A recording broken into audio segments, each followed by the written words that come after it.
Hello, friend. Henry Flowers here. I'm just checking out my eyeball. I am fascinated by the human eye. It's an amazing thing. They say that no camera created by man can focus like the human eyeball. And all of the technological advances that we have with cameras and video and even glasses that we use to help our eyeballs, there's still nothing more advanced than the human eye.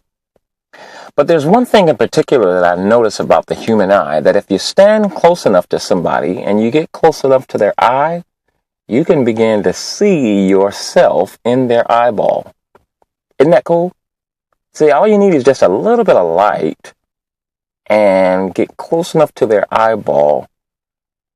While really creepy, it's really cool to see that you can see yourself in their eye. Isn't that cool?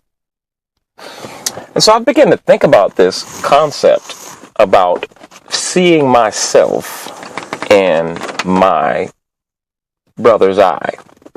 And I had a thought occur to me that this is really how we get to the point where, in my opinion, if we ever want to get to the point where unconditional love is possible and there is really a shot at having peace in our relationships and having functional relationships, especially, it doesn't matter whether it's friends, family, or co-workers, the key to peace, harmony, and productivity in those relationships is seeing yourself when you look at them.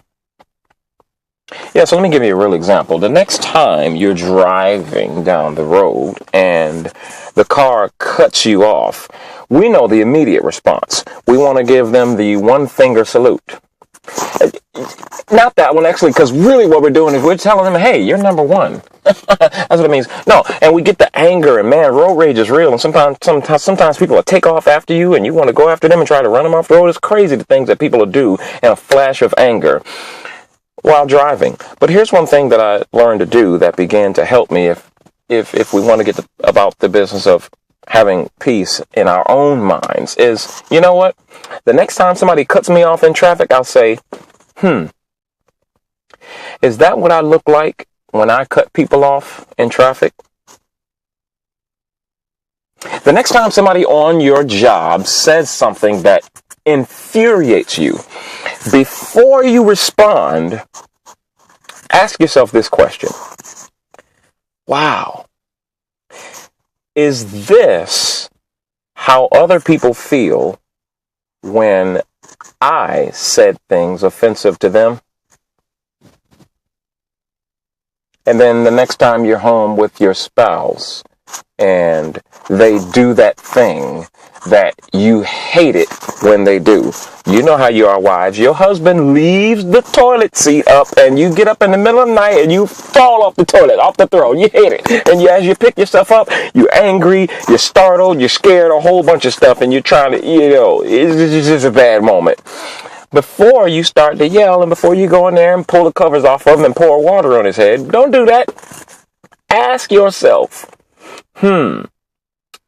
is this how my husband feels when I do things that he doesn't like? Because see, the bottom line, folks, is that if we are ever going to get to the point of where we have peace and productivity in our relationships, we've got to begin to see ourselves in other people. How would you want someone to respond to you when you make that mistake?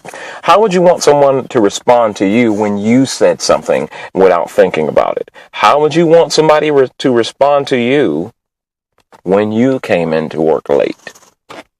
Food for thought.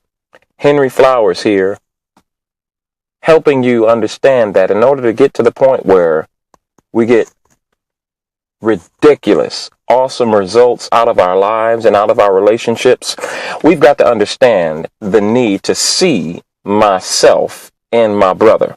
Because the bottom line is, I am not my brother's keeper. I am my brother. Booyah.